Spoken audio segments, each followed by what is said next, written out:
Tonight, on First at 9 this Wednesday the 10th of September 2025. Entitlements repealed. Parliament repeals President's Entitlements Act with a 150-vote majority. Speaker endorses the bill. Proposal rejected. Speaker rejects opposition no confidence motion against Deputy Defence Minister, citing incompatibility with the Constitution and procedural flaws. New no confidence. Opposition to table fresh no confidence motion against the Speaker of Parliament. Kalin baby soap rupial 90කට. Kalin baby podi හැමෝටමයි. From Derana, this is Derana First at 9. Live from Studio 24 in Colombo. Good evening, you're joining First at 9, brought to you by Sri Lanka's most trusted news source, Derana. I'm Tharindu Mahendra, joining you live with the latest in Sri Lanka and around the world. In your top story this evening, Speaker of Parliament Dr. Jagat Wickramaratne informed Parliament today that the no confidence motion submitted by the opposition against Deputy Minister of Defence, retired Major General Aruna Jayasekara, could not be accepted, citing that it was not in line with the provisions of the Constitution and was procedurally flawed. The announcement led to a tense atmosphere in the House, with the opposition pledging to actively consider bringing in a no-confidence motion against the Speaker over his apparent partiality in handling the matter. I have carefully considered this motion in light of the provision of the Constitution, the standing orders of the Parliament and established parliamentary practices and precedents. But there is no provision for such a motion against a Deputy Minister. Accordingly, having taken into consideration of all these facts, I wish to inform this House that the motion of no confidence against the Deputy Minister of Defence is not in order and cannot be accepted its present form. We believe that the Attorney General has instructed you that there is no legal barrier to submitting a motion of no confidence against a Deputy Minister. We request that you table the relevant reports compiled by the Attorney General and the Parliamentary Secretariat so that we can further study the matter. Me other proceedings, Parliamentary proceedings, Commonwealth, the UK House of Commons, Lok Sabha, ඒ තීරණ දේවල් අපිට අධ්‍යයනය කරන්න පුළුවන්. ඒ අධ්‍යයනය කිරීමේ වාර්තා ලබා දීමට පුළුවන්. විධායක බලතල ක්‍රියාත්මක කරන නියෝජ්‍ය අමාත්‍යවරයෙකුට.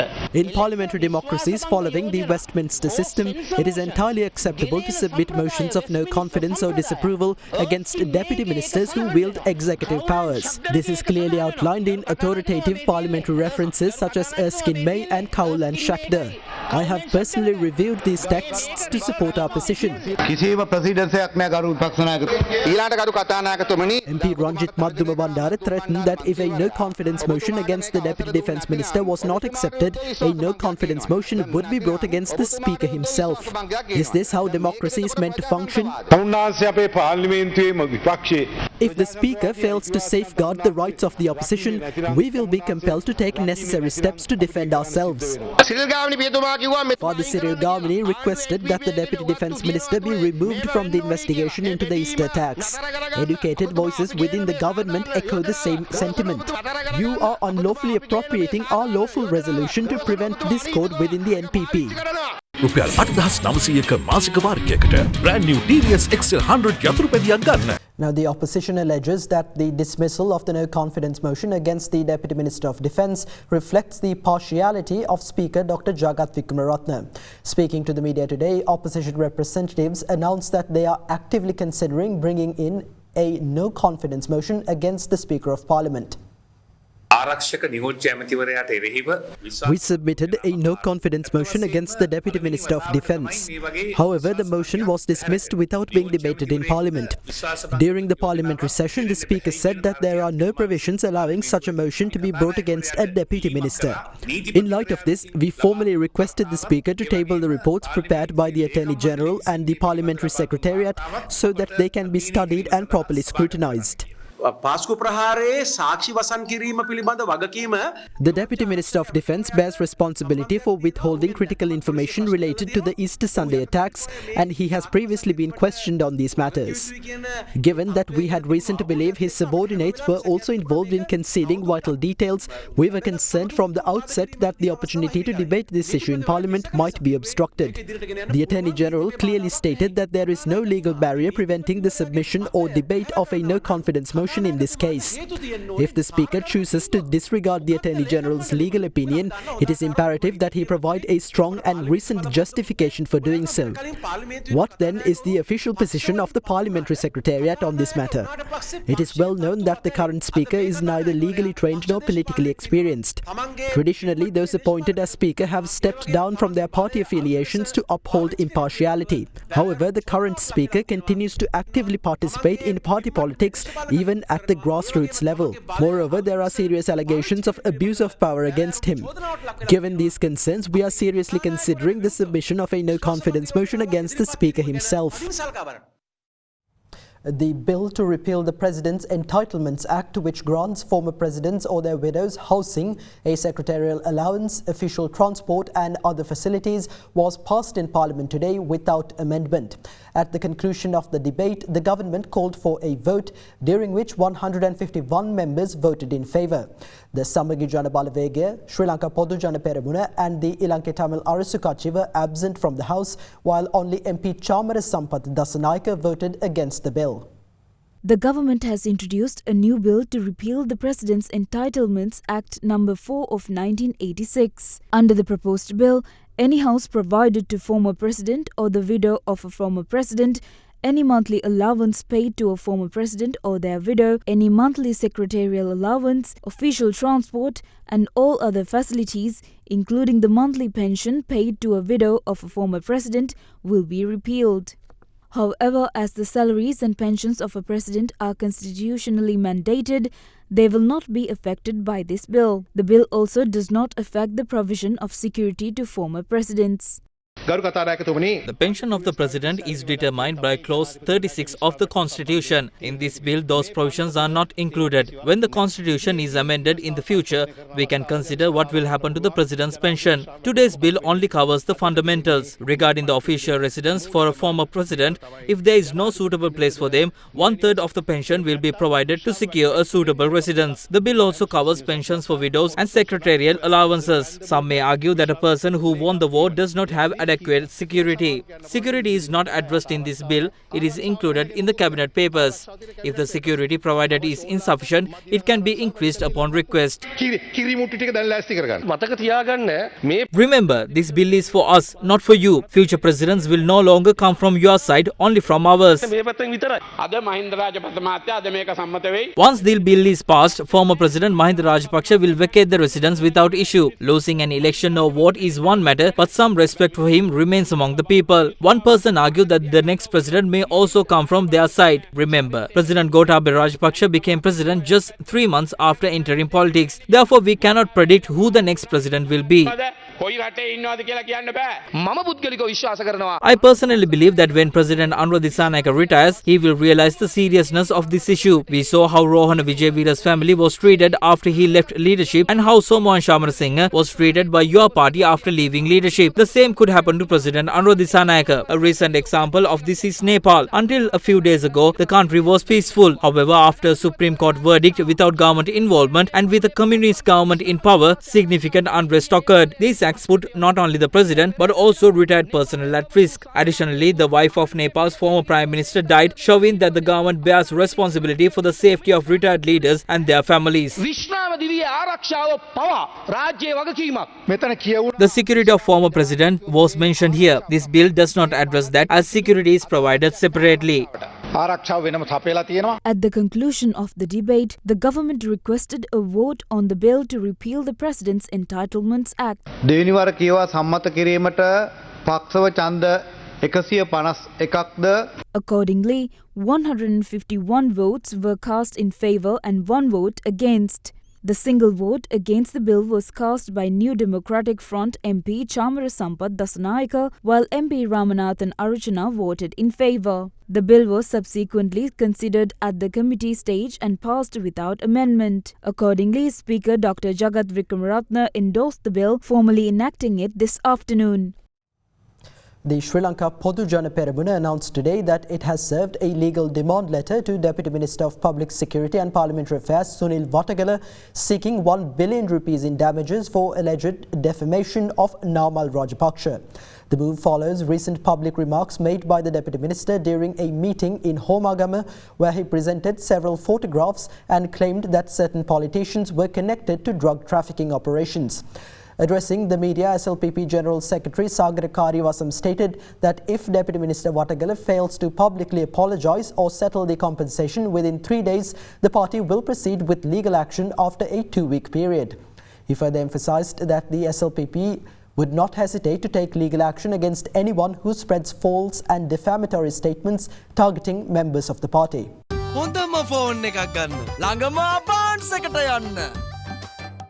Over 200,000 vehicles have been imported into the country so far this year, generating 429 billion rupees in customs revenue. This information was disclosed during a session of the Committee on Public Finance, where officials from the Ministry of Finance and the Department of Customs were summoned to provide updates. Customs officials further revealed that the 2.11 trillion rupee revenue target set for this year had already been achieved by the first week of September. Officials representing the Ministry of Finance and the Department of Customs were recently called to appear before the Committee on Public Finance. During the session chaired by Committee Chairman MP Dr. Harsha De Silva, key insights into national revenue and expenditure were brought to light. Among the matters discussed was an update on vehicle imports for the current year. 30,594 letters of credit have been opened as of September 3rd. The value of these LCs stands at $1.491 billion.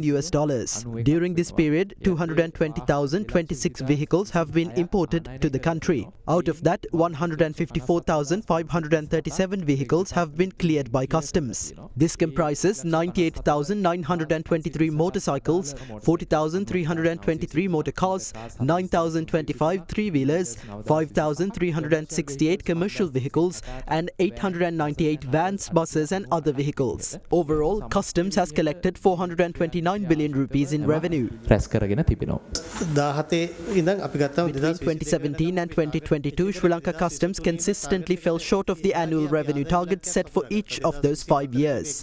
However, in 2023, Customs recorded a revenue of 972 billion rupees, surpassing the target for the first time in years. Building on that momentum, 2024 saw a similar achievement as the department exceeded its revenue goal of 1.533 trillion rupees by collecting 1.535 trillion rupees. Now in 2025, we have set an ambitious revenue target of 2.11 trillion rupees. By August 31st, 1.475 trillion rupees had already been collected. As of today, that figure has reached 1.546 trillion rupees. With this, Sri Lanka Customs has now successfully met the revenue target of 2.11 trillion rupees set for the current year. One of the reasons which led to this is the notable increase in import volume. Additionally, commodities such as rice and salt, which are not typically brought into the country in large quantities, were also imported during the year. Improvements in revenue collection management further bolstered this progress. These enhancements significantly minimized opportunities for corruption and operational inefficiencies. Together, these factors played a crucial role in enabling the successful attainment of the revenue target. In parallel, government expenses during the first half of this year have seen a notable rise, primarily driven by increased allocations for public sector salaries, pensions and aswasuma allowances compared to the corresponding period last year. State expenditure on salary payments rose by 77 billion rupees during the first 6 months of this year in comparison to the corresponding period in the previous year. Similarly, pension-related expenses for the first half of this year amounted to 209 billion rupees, marking an increase of 21 billion rupees from the 188 billion rupees recorded during the same period last year. Notably, aswasama allowances, which amounted to 72 billion rupees in the first 6 months of 2024, rose by 17 billion rupees during the same period this year, reaching a total of 89 billion rupees. Sarvajana Balay leader MP Dilith Jayavira says people of all ethnicities should work together for the advancement of the country based on civility. He made this statement while participating in the International Milad Conferences 2025 organised by the All Ceylon Sufi Spiritual Association held recently at the Lotus Tower in Colombo. The International Milad Conference for Interfaith Harmony 2025, organised by the All Ceylon Sufi Spiritual Association, was recently held at the Lotus Tower in Colombo. The event was graced by Member of Parliament Dilith Jayavira, leader of the Sarvajana Balaya, who attended as the chief guest.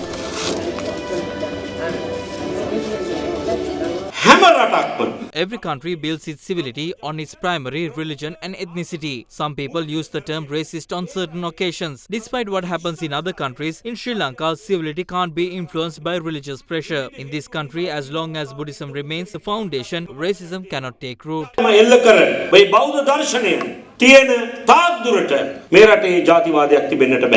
Lanka does not have a difference between the majority and minority. We are all a big majority. One big majority, 22 million majority. So in that context, I would say, let's all get together. Police say that Kehel Baddara Padme and Kudu Nilanga are suspected to have produced about 15 kilograms of methamphetamine at the house in Kandana discovered during recent investigations. Meanwhile, Ada Derana received footage showing the container said to contain the chemicals used in the production of methamphetamine being brought to the Middeni area in the presence of Sampath Manamperi, who is currently being sought for arrest in connection with the incident.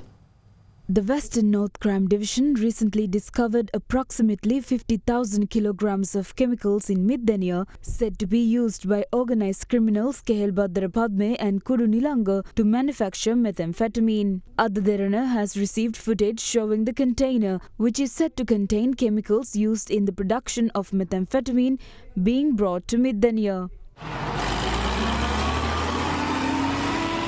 The individual in the white shirt is Sampath Manamperi, who is currently being sought for arrest in connection with the incident.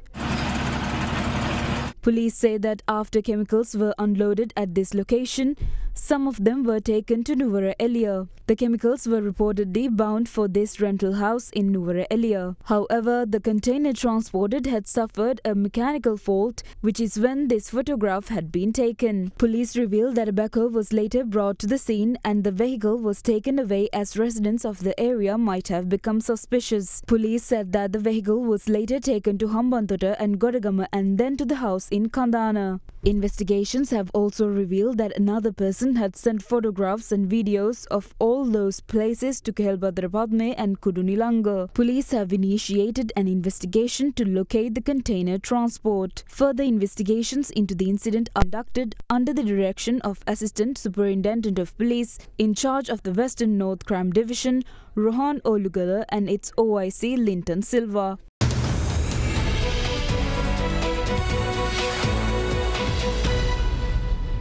Welcome back. Now, the World Bank says Sri Lanka has made remarkable progress in stabilizing its economy since the crisis, but warns that vulnerabilities remain.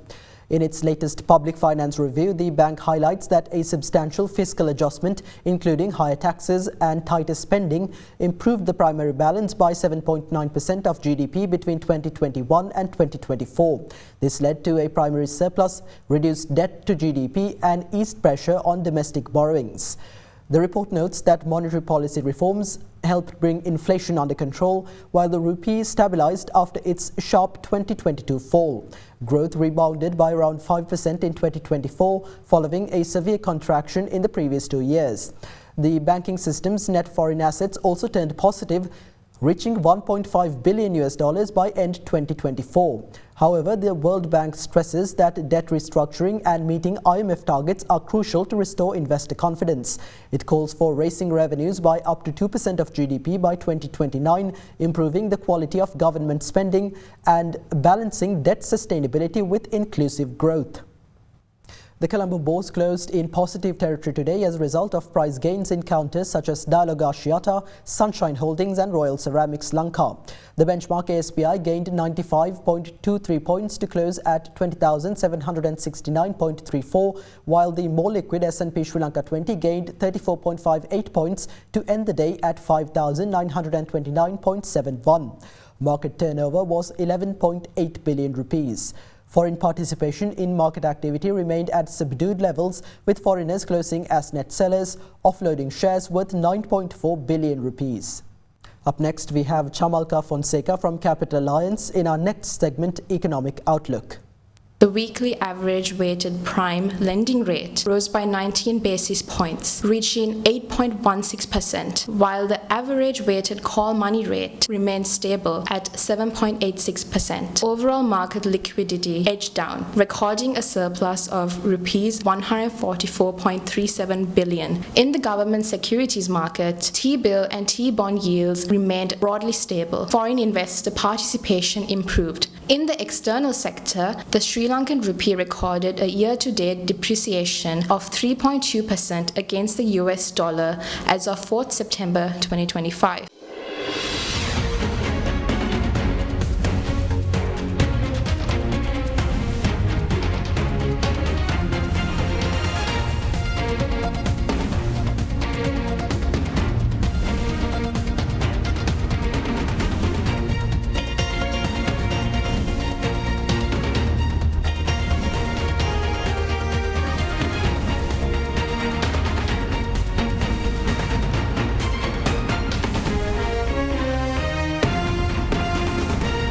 That's all for tonight from First at 9. Thank you for joining. Have a great night.